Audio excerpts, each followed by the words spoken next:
Deutéronome, chapitre 16.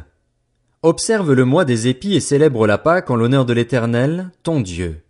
En effet, c'est au cours du mois des épis que l'Éternel, ton Dieu, t'a fait sortir d'Égypte pendant la nuit.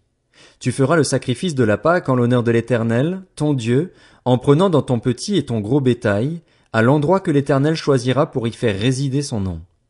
Pendant la fête, tu ne mangeras pas de pain levé, mais tu mangeras durant 7 jours des pains sans levain, du pain de misère, car c'est avec précipitation que tu es sorti d'Égypte.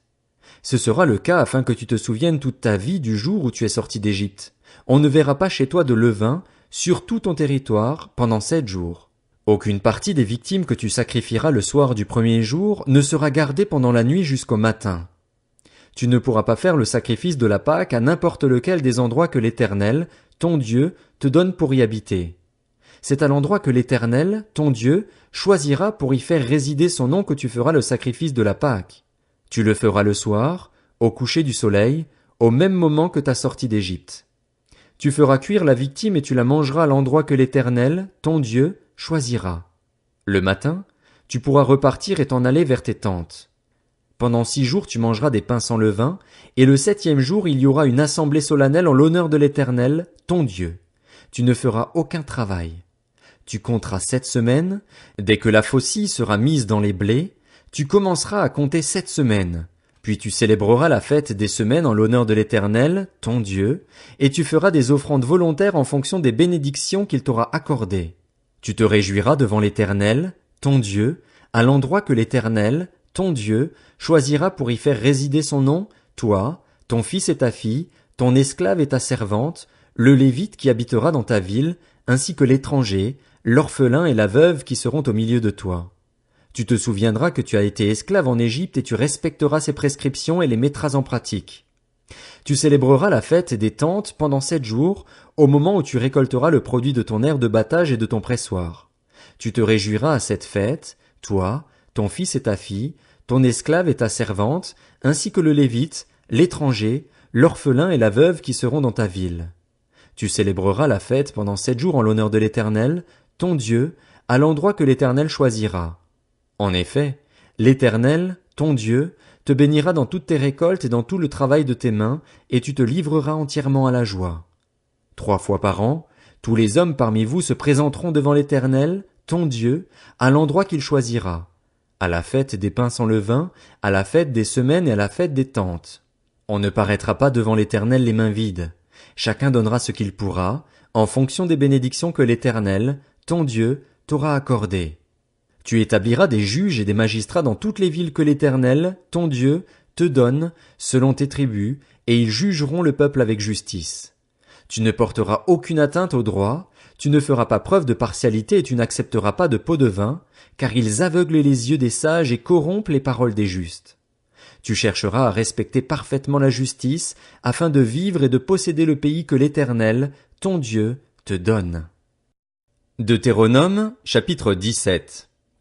Tu n'offriras en sacrifice à l'Éternel, ton Dieu, ni bœuf, ni agneau qui est un défaut ou une tare quelconque, car ce serait un acte abominable pour l'Éternel, ton Dieu.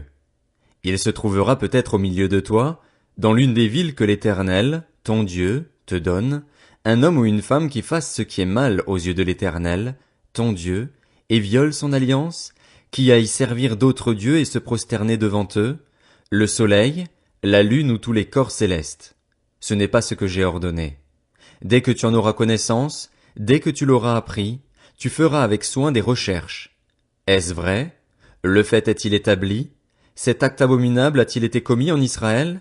Alors tu feras venir aux portes de ta ville l'homme ou la femme coupable de cette mauvaise action et tu le lapideras, tu le puniras de mort. C'est sur la déposition de 2 ou de 3 témoins que l'on fera mourir quelqu'un. La déposition d'un seul témoin ne suffira pas. La main des témoins se lèvera la première contre lui pour le faire mourir, puis celle de tout le peuple. Tu extirperas ainsi le mal du milieu de toi. Si une cause relative à un meurtre, à un différend ou une blessure te paraît trop difficile à juger et fournit matière à contestation aux portes de ta ville, tu te lèveras et tu monteras à l'endroit que l'Éternel, ton Dieu, choisira. Tu iras vers les prêtres, les Lévites, et vers celui qui remplira alors les fonctions de juge. Tu les consulteras et ils te feront connaître leur verdict. Tu te conformeras à ce qu'ils te diront à l'endroit que l'Éternel choisira et tu prendras bien soin d'agir d'après tout ce qu'ils t'enseigneront. Tu te conformeras à la loi qu'ils t'enseigneront et au verdict qu'ils auront prononcé. Tu ne t'écarteras ni à droite ni à gauche de ce qu'ils te diront. Si, par orgueil, un homme n'écoute pas le prêtre placé là pour servir l'Éternel, ton Dieu, ou le juge, il sera puni de mort. Tu extirperas ainsi le mal du milieu d'Israël, afin que tout le peuple en entende parler et éprouve de la crainte, et qu'il ne se livre plus à l'orgueil. Lorsque tu seras entré dans le pays que l'Éternel, ton Dieu, te donne, lorsque tu le posséderas, que tu y auras établi ta demeure et que tu diras, je veux établir à ma tête un roi, comme toutes les nations qui m'entourent, tu établiras à la tête le roi que l'Éternel, ton Dieu, choisira. Tu prendras un roi du milieu de tes frères, tu ne pourras pas te donner un roi étranger qui ne soit pas ton frère. Seulement, qu'il n'ait pas un grand nombre de chevaux et qu'il ne ramène pas le peuple en Égypte pour se procurer beaucoup de chevaux, car l'Éternel vous a dit, vous ne retournerez plus par ce chemin-là.